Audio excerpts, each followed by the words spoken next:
Na szóval Szia Simon is. jelenleg tömegezek, a Dávid is tömegezik, a Krisztián meg diétázik. Ja, most tavasszal verseny lesz.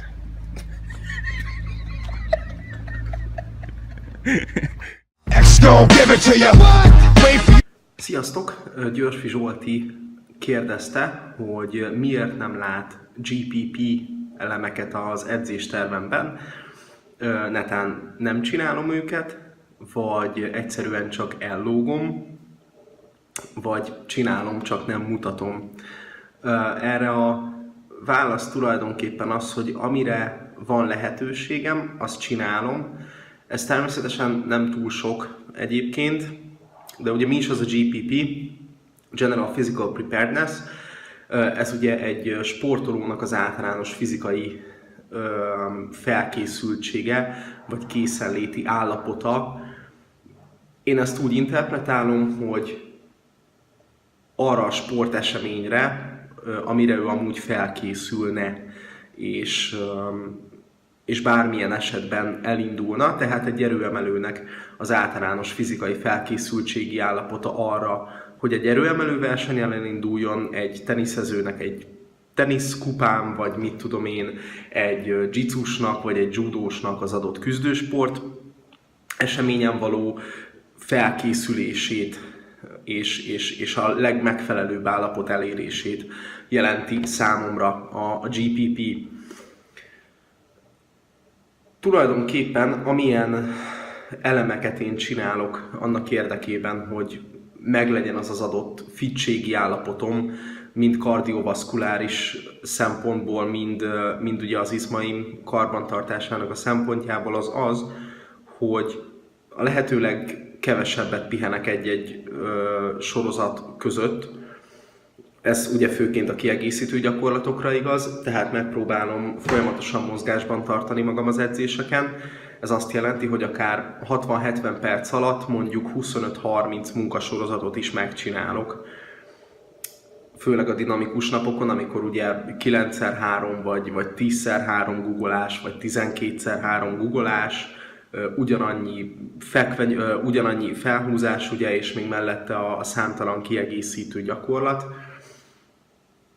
De ugyanez igaz ugye a maximális erő napokra is, ahol ugyan egy picit többet pihenek sorozatonként, mert akkor ugye nagyobbak a súlyok, de megpróbálom ott is folyamatosan a gyors, intenzív edzések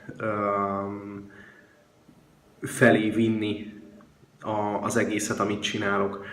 Úgyhogy nekem tulajdonképpen ennyi, ezen kívül még biciklizek minden nap, vagy gyors gyaloglást csinálok. Ugye a gyors gyaloglást azt kb. A futás helyett egyébként tavaly sprinteltem nyáron, inkább akkor vannak nálunk ezek a nagy erőnléti edzések, és egy sprint közben a jobb combtövemnél egy kis húzódást éreztem, ami amúgy nem volt para, tudtam tőle mindent csinálni, csak éppen sprintelni nem.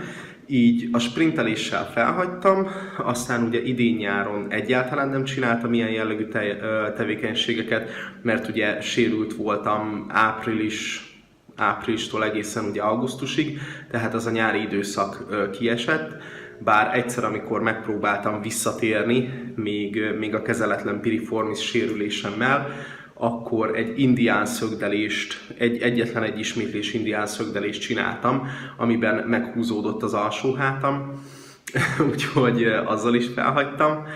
Természetesen nem örökre, viszont arra az időszakra mindenképpen, és mióta visszatértem tulajdonképpen ez a koncepció.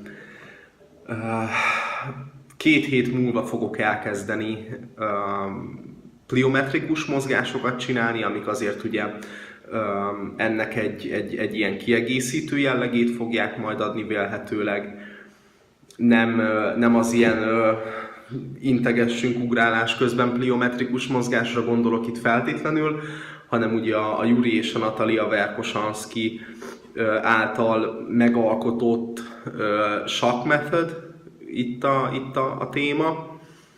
Ugye a drop jump, a mélyből leugrás és a többi, amik amúgy eléggé durva hatással vannak a központi idegrendszerre, de szerintem sokat fogok tudni belőle kamatozni, mind a gúlásom, mind a húzásom, mind a fekvenyomásom, úgyhogy mindenképpen megéri. És hát természetesen a GPP-hez is fog adni, egészen biztosan. Szóval röviden ennyi egyébként a kérdésre a válasz. Sok mindent nem tudok mondani egyébként, sokkal több mindent nem tudok hozzátenni ehhez az egészhez, mert nincs benne tapasztalatom, olyat pedig, amiről csak információm van, és csak elolvastam, de nem tudom igazán, és nem tapasztaltam a saját bőrömön, olyat pedig nem akarok elmondani, mert nem érzem úgy, hogy hiteles lenne az info, amit átadok. Tehát beszélhetnék a farmer walkról, meg a lánchúzogatásról, meg mit tudom én, de szerintem az teljesen fölösleges lenne, azt inkább, hogyha ebben a témában tanácsokra van szükségetek, akkor kérdezzetek meg olyanokat, akik értenek hozzá, mit tudom én, erős embereket, vagy nézzetek erős ember videókat. Szerintem azzal sokkal jobban jártok, mint velem ebben a témában. Úgyhogy ennyi az én GPP-m. Ja, nem sokára talán lesz trap bárunk. Ugye az a trapézrúd, amivel lehet felhúzást is csinálni, azzal fogom majd megoldani a farmer carry-t, tehát a cipelést, és hogyha minden igaz, akkor lesznek láncaink is, lesz kb. 130-150 kg láncunk, amivel majd ugye lehet majd húzogatásokat csinálni a földön. Úgyhogy ennyi lesz majd a GPP, hogyha alakul valami, akkor majd csinálok erre egy válaszvideót, amiben tovább fejtegetem ezt az egészet, addig viszont ennyi. Vigyázzatok magatokra, legyetek jók, maxoljatok minden edzésem. Sziasztok!